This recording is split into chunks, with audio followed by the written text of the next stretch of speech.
So I'm just going to talk about this more from the perspective of a data scientist. So I'm just going to give you some of my advice on how to get the most out of open data and tell you a couple of stories about trying to take it a little bit further and approach companies and stuff like that, because it's not always obvious what you should do or what you can do.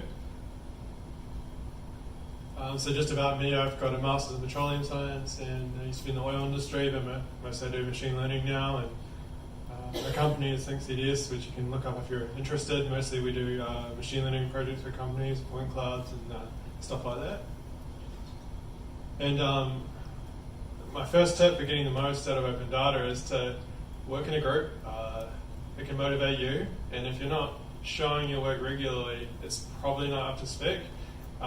So if you just show what you've done every now and again, you make sure it's up to spec, and you make sure you're operating at a functional level that's equal with everyone else. If you never show anyone your work, it's kind of like there's no pressure to get it up to spec or compare it or get feedback. So I definitely, if you want to get the most out of open data, I think first it's good to work in a group and to join groups. And some of us here go to the machine learning group on Thursdays, and it's good for if you get stuck, if you want to ask questions, good to get stuck, and just to keep you motivated, because often you start a project and personally it's hard to keep motivation going for more than a month. And I found the only way I can really keep motivation going for more than a month is to have a bounce off other individuals, and then you can usually keep it going enough to finish the project and stuff like that. So I encourage you to check this out if you're interested in data science and machine learning. And my second one is follow up and talk to the experts. And this is just a little example of from Unearth 2017. The goal was to try and find bays that are shaped like a J. So the challenge was, do you remember this? It was quite a while ago. Yeah, it wasn't 2017, it was 2015. Yeah, time flies. Yes. So my memory's a bit hazy about it. But so gold often washed into bays that are J-shaped. It kind of gets trapped by the waves in the corner of the bay. Mineral sands. Mineral sands, sorry. Oh, sorry, it's been a while. And so our approach at the hackathon for Team JBase, I think, was to you have to stop correcting me, just pretend, just go with it.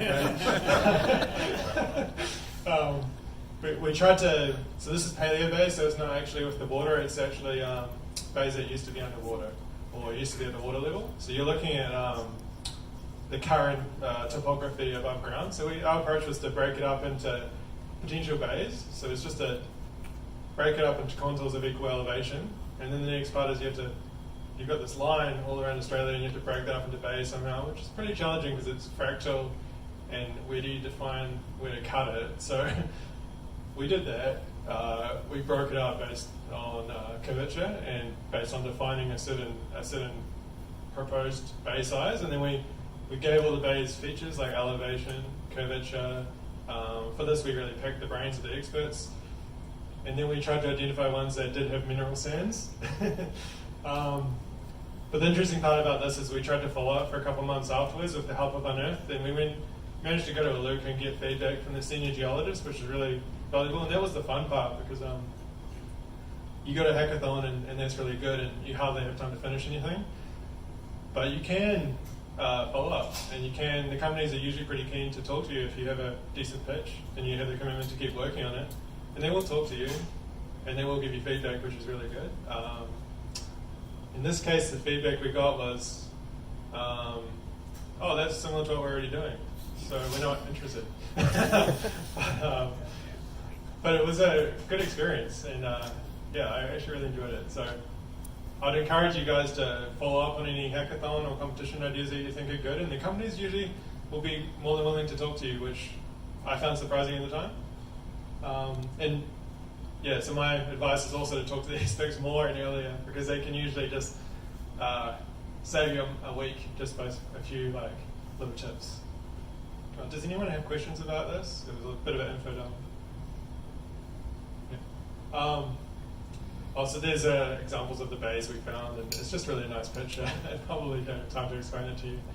But in the end, we found some prospective bays, which the geologists had said, yeah, we're looking at those internally and we think they're prospective. So we were like pretty happy that we'd found something that it's almost like in a test set because they were internally looking at it. And the last one I want to talk about is the Newcrest Hydro Saver competition. And the cool thing about that it was I managed to win the Insight Prize by doing a really weird entry that I didn't think would win. Because a lot of times when you do these competitions, you want to do something fun and weird, even if you're just like, I won't win, I'll just do something really weird. And so my favorite thing is kind of reinforcement learning, which is machine learning for control systems. And so the approach was to make a simulator, which you need, and then to apply reinforcement learning agent as a control system. And I thought, oh, like there's the whole burden of explaining this and then explaining why it's good. But my takeaway from this was you can try really random things and you'll have fun, and you might they will consider it, especially if it's backed by open data. So, does anyone have questions about that one? Probably just a comment. Yeah. At the same site where this challenge was run at Cadia, we are now running our first reinforcement learning of a control system initiative. Nice. So, hearing that from other people coming in certainly would have contributed to some of Yeah, yeah. It'd be awesome to hear a talk about that one day or something. I'll to hear how it turns out. So that's my takeaways. I think that data science is much more fun if you can have real problems, a lot of data, and I think it's necessary to work in a group to do good work and to keep up motivation over the long term. So hopefully you guys can learn from some of my lessons learned without repeating the whole long experiences. That's all.